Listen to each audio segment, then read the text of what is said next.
कहानी की शुरुआत होती है 5000 बीसी से, जहां पर सेलेस्टियल को दिखाया जाता है, जिसने सूरज को और पूरे ब्रह्मांड को बनाया। धरती भी उसी की रचना है। लेकिन धरती पर जब इंसान हुए तो यहाँ पर डीप स्पेस से कुछ खतरनाक क्रिएचर्स भी आ गए, जिनको डेविएंट्स कहा जाता था। इसीलिए सेलेस्टियल ने इंसानों को बचाने के लिए अपने 10 सुपर हीरो को अपने स्टार्स से धरती पर भेज दिया। इन सब ने मिलकर एक एक करके सभी डेविएंट्स का खत्म कर दिया। इसके बाद यह इंसानों के साथ धरती पर ही रहने लगे। लेकिन जल्द ही इनके विचार आपस में नहीं मिले और उन्होंने फैसला कर लिया कि यह अपनी अपनी राह पर अलग अलग चले जाएंगे, और इसी तरह से यह सुपर हीरो, जिन्हें इटर्नल्स कहा जाता है, एक दूसरे से अलग हो गए। अब प्रेजेंट टाइम का वक्त दिखाया जाता है, जहां पर इन्हें 10 सुपर हीरो में से एक लेडी, जिसका नाम सर्सी है, वह लंदन के एक म्यूजियम में पढ़ाती है। यहाँ पर एक पढ़ाने वाले प्रोफेसर को पसंद भी करती है। ये दोनों एक दूसरे को डेट करते हैं। अब जब सर्सी म्यूजियम में पढ़ा रही होती है, तभी यहाँ पर सब कुछ हिलना शुरू हो जाता है, जिस वजह से दीवार पर लगी हुई पत्थर की एक बहुत भारी कलाकृतिक उसके स्टूडेंट के ऊपर गिरने वाली होती है। पर तभी सर्सी उसे हाथ लगाती है और रेत में बदल देती है। दरअसल उसके अंदर ऐसी पावर होती है कि वो किसी भी चीज को रेत में बदल सकती है। वहीं दूसरी इटर्नल्स को दिखाया जाता है, जो धरती पर दूसरों का रूप बदल कर रहता है। दरअसल वो किसी भी रूप का धारण कर सकता है। हालांकि कि आज इस धरती पर पूरे 7000 साल हो चुकी हैं, लेकिन इनकी उम्र एक दिन भी नहीं बढ़ी। इस इटर्नल्स का नाम स्प्राइड होता है, जो सर्सी के साथ ही रहता है।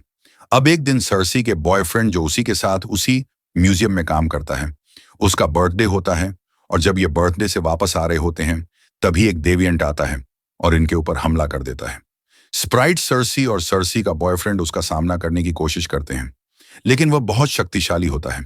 हालांकि कि सर्सी अपने पावर से उसके पैरों को जाम कर देती है, लेकिन वह छूट जाता है और स्प्राइट पर हमला करता है।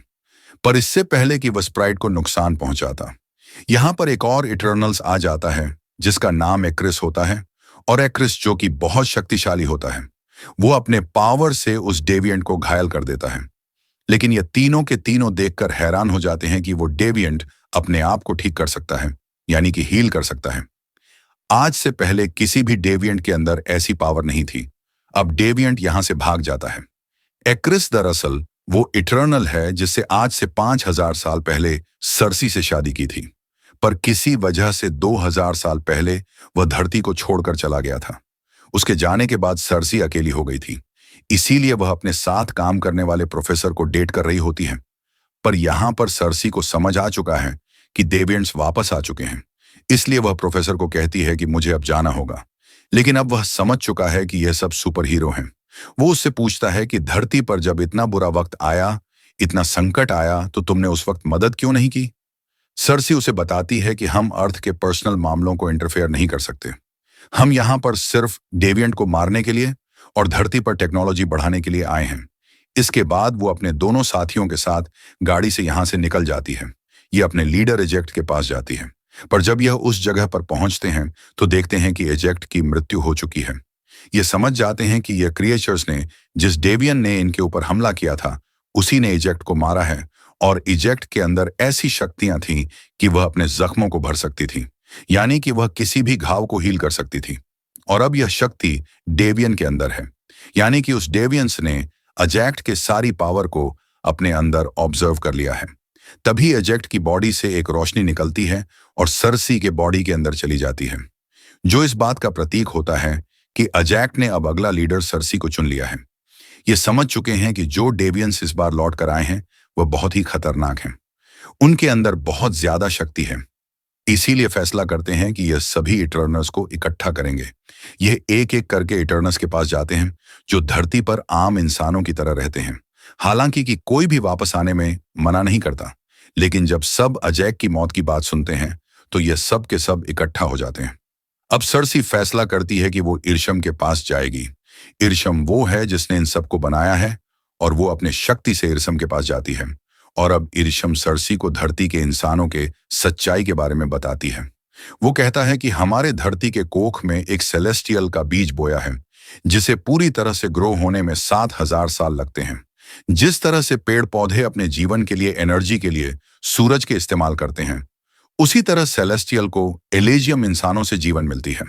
उन्हें सबसे पहले डिवियंस को बनाया था। लेकिन वह और ज्यादा खूंखार हो गए। वह धरती से जीवन को खत्म करने लगे। इसीलिए हमने तुमने यानी कि इटर्न को बनाया ताकि डिवियंस को खत्म कर दिया जाए। सर्सी यह पूरा सच जानने के बाद घबरा जाती है, क्योंकि उसे पता है कि सेलेस्टियल को धरती की कोख में रखे हुए पूरे 7,000 साल हो चुके हैं। यानी कि सेलेस्टियन के बाहर निकलने का वक्त बहुत करीब है। और अगर सेलेस्टियल धरती की कोख से बाहर निकला तो धरती से इंसानियत का जीवन का खात्मा हो जाएगा। दरअसल यह रिज्म खुद भी एक सेलेस्टियल है और वह अपनी प्रजाति को बढ़ाने के लिए इसी तरह से प्लेनेट का इस्तेमाल करता है। आपने guardians of the Galaxy part 2 में पीटर क्वील के पिता ईगो को देखे होंगे। वह भी एक सेलेस्टियल थे जो ब्रह्मांड का आविष्कार करते थे। अलग अलग प्लैनेट्स बनाते थे ताकि उनका इस्तेमाल अपने फायदे के लिए कर सकें। तरसी को पूरा सच पता चलने के बाद बहुत दुख होता है, क्योंकि वह पिछले 7,000 सालों से धरती पर ही है।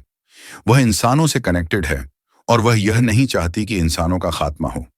सरसी वापस आ जाती है और अपने साथियों को पूरा सच बताती है कि किस तरह से इमरजेंस का दिन आने वाला है, यानी कि वो दिन जिस दिन धरती के कोख से सेलेस्टियल बाहर निकलेगा और पूरी इंसानियत का खात्मा हो जाएगा। और यह सुपर हीरो इटर्नस ये नहीं चाहते, इसीलिए यह अपने एक और साथियों को ढूंढने के लिए अमेज़न के जंगलों में जाते हैं, जिसका नाम ड्रिंक होता है। ड्रिंक साथ देने से मना कर देता है। अमेज़न के जंगलों में इनके ऊपर डिवियंस का लीडर और डिवियंस हमला कर देते हैं। सरसी अपने पावर से एक डिवियंस को पेड़ में बदल देती है, लेकिन ठीक उसी वक्त इन्हीं के एक साथी को मारकर, जिसका नाम गिलगमेश है, उसके पूरे पावर को अपने अंदर ऑब्जॉर्ब कर लेता है। उसकी पावर ऑब्जॉर्ब करने के बाद तो वह अपनी शक्ल को बदल देता है। वह इंसानों की तरह दिखने लगता है ताकि उसे इमरजेंस के बारे में पता चल जाए, और वह उसके बाद वह वहां से भाग जाता है। और अब ये इटर्नस अपने साथी के मौत से बहुत दुखी हैं। इसके बाद सारे के सारे इटर्नस इराक जाते हैं, जहां पर आज से 7,000 साल पहले उन्होंने जमीन के नीचे अपने स्पेसशिप को दबा दिया था। ये अपने पावर से स्पेसशिप को ऊपर लाते हैं, और जब ये स्पेसशिप के अंदर जाते हैं तो वहां पर पहले ही एक इनकी साथी होती है जो बोल नहीं सकती, और इनकी रफ्तार बिजली से भी तेज होती है। अब इन्हीं में से एक इटर्नल्स बोलता है कि हम सबको अपनी पावर इकट्ठा करना होगा, तभी हम इमरजेंस को यानी कि हम सेलेस्टियल को धरती से बाहर निकलने से रोक पाएंगे और इंसानों को बचा सकेंगे।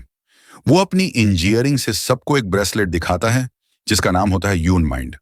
वो कहता है हमें इस ब्रेसलेट को यानी यून माइंड को बनाना होगा ताकि हम सेलेस्टियल को धरती के कोख से बाहर निकलने से रोक सकें।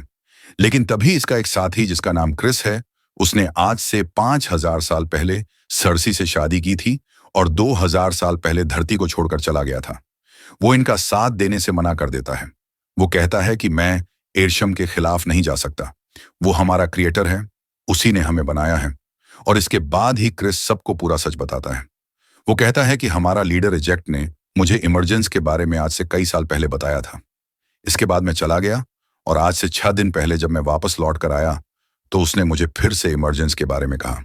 उन्होंने कहा कि हमें इमरजेंस को रोकना होगा, यानी कि सेलेस्टियल को धरती की कोख से बाहर निकलने से रोकना होगा। पर मैं ऐसा नहीं चाहता था। मैं एरिज्म को किसी भी कीमत पर धोखा नहीं देना चाहता था। मैंने डेवियंस के आगे फेंक दिया और डेवियंस ने उसे मारकर उसकी शक्ति को ऑब्जॉर्ब कर लेता है। उसे मरने के बाद मैं वापस उसे उसी के जगह पर ले गया जहां पर तुम्हें उसकी आखिरी बार डेड बॉडी मिली थी। यहां पर इन सब को सुनकर दुख होता है कि इनकी लीडर एजेक की मौत का कारण एक क्रिस है। इक्रीस अब यहां से जाने लगता है। स्प्राइट भी उसके साथ चली जाती है क्योंकि वह एक क्रिस से प्यार करती है। इन दोनों के जाने के बाद उनका एक और भी साथी चला जाता है। वो कहता है कि हम एक क्रिस के बिना कुछ नहीं कर सकते। अब ये 3 यहां पर बचे हुए हैं। इन्हीं में से एक होता है फेरस्टर्स। वो सरसी से कहता है कि तुम्हारे पास जो स्टोन है तुम उससे एरशम से जुड़ी हुई हो और इस शक्ति से एक बैंड बना सकते हैं। वो इस स्टोन से एक बैंड बनाता है और अब ये सब के सब अपना स्पेसशिप लेकर इंडियन ओशियन यानी कि हिंद महासागर पहुंच जाते हैं, जहां पर एक ज्वालामुखी है और यहीं से वो सेलेस्टियल निकलेगा। कि क्रिश और स्प्राइट पहले से यहां पर होते हैं जो इनके स्पेसशिप को देख लेता है, और जब यह अपने बैंड की पावर से, अपने दिमाग के पावर से इस इमरजेंस को रोकने की कोशिश कर रहे होते हैं, तभी एक्रिस इन पर हमला कर देता है, जिसके सब के सब डिस्ट्रैक्ट हो जाते हैं और अब इनके बीच में एक घमासान लड़ाई शुरू हो जाती है। सरसी कहती है कि मैं ज्वालामुखी के पास इमरजेंस को रोकने जा रही हूं, तुम एक्रिस को रोको। तो सरसी ज्वालामुखी के पास पहुंच जाती है और वहां सब के सब एक क्रिस से लड़ रहे होते हैं। यहां पर डेवियंस का लीडर भी आ जाता है। वो भी इनके ऊपर हमला कर देता है। वहीं सरसी को दिखाया जाता है कि जब वह आगे बढ़ रही होती है तभी स्प्राइट उस पर हमला करके उसे जख्मी कर देती है। वो सरसी को बताती है कि मैं 7,000 सालों से धरती पर हूं, लेकिन मैंने कभी भी प्यार को महसूस नहीं किया और अब मैं क्रिश से प्यार करती हूं, इसीलिए मैं उसका साथ दे रही हूं। और इससे पहले कि वो सरसी को और भी नुकसान पहुंचाती, उसी वक्त ड्रिग आकर स्प्राइट के सिर पर मार देता है, जिससे वह बेहोश हो जाती है। वहीं गुफा के अंदर डेवियंस के लीडर को दिखाया जाता है, जो थीना से लड़ रहा होता है और वह थीना को अपने कब्जे में कर लेता है और उसकी शक्तियों को अब्जॉर्ब करना शुरू कर देता है। दरअसल थीना बार बार अपने दुनिया में चली जाती थी, यानी कि सपनों की, और थीना के अंदर ऐसी पावर भी होती है जिससे वह खतरनाक से खतरनाक हथियार एक पल में निकाल सकती है। और तभी उसे होश आता है, उसके हाथ में 2 खतरनाक हथियार होते हैं जिससे वह डेवियंस को मार देती है। वहीं इमर्जन शुरू हो चुका है, यानी कि धरती की कोख से अब सेलेस्टियल बाहर निकल रहा है। सरसी अपने पावर से इन पूरी जगह को मार्वल में बदलना शुरू कर देती है ताकि यह पूरी जगह जम जाए और सेलेस्टियल बाहर ना निकले। एक क्रिस जब देखता है तो वह सरसी को मारने के लिए आगे बढ़ता है, लेकिन तभी उसे वह पल याद आते हैं जो उसने सरसी के साथ बिताए थे। ये दोनों हजारों साल पहले पति पत्नी थे और यहां पर अब उसका मन बदल जाता है।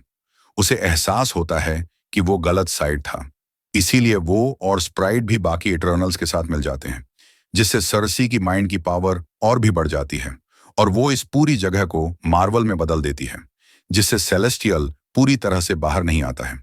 हालांकि उसका सर और हाथ बाहर आ चुका है, लेकिन एक क्रिस के दिल में गिल्ट होता है, इसीलिए वह खुद सूरज की तरफ निकल पड़ता है।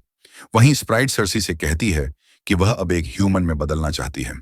सरसी के पास अभी भी यूनामाइंड की पावर होती है, इसीलिए वो स्प्राइट के कहने पर उसे एक ह्यूमन बना देती है, यानी कि अब वो एक आम इंसान है। इमरजेंस के रुकने से धरती अब पहले की तरफ नॉर्मल हो गई है, लेकिन अब 6 इटर्नल्स बचे हैं जो 2 टीम में बंट जाते हैं, यानी कि 3 धरती पर रह जाते हैं और 3 अपने स्पेसशिप में बैठकर यहां से निकल जाते हैं।